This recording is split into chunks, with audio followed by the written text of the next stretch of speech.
به نام آنکه دل را زنده کرد بهش. با سلام و عرض ادب خدمت شما بزرگواران.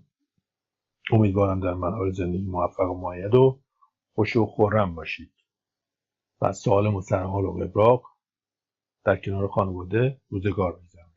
امروز میخوایم محیط کاربری دلخواه خودمون رو سیوش کنیم.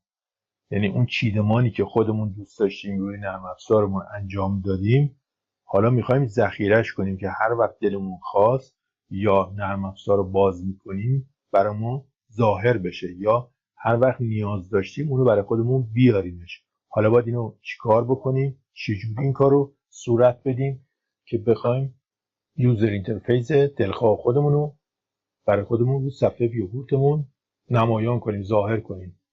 خیلی راحت میریم تو قسمت کاستومایز، از لیست نوار کاستومایز میام سراغ سیو کاستوم.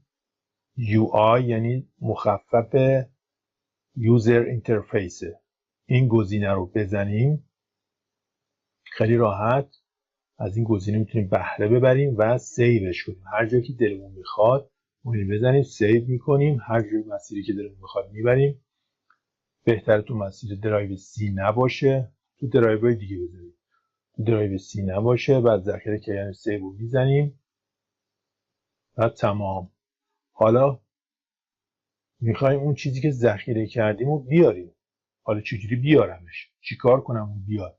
من الان ذخیرهش کردم، محیط کاربری دلخواهم رو ذخیره کردم. حالا چیکار کنم بیارمش؟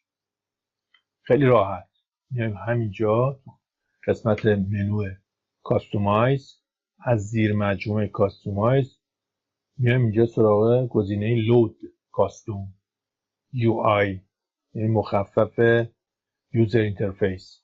این گزینه رو بزنیم لود میکنه برامون، میاره اون چیزی که سیو کردیم ذخیره کردیم و برامون خیلی راحت میاره و ما هم ازش بهره میبریم، استفاده میکنیم و لذتش رو میبریم.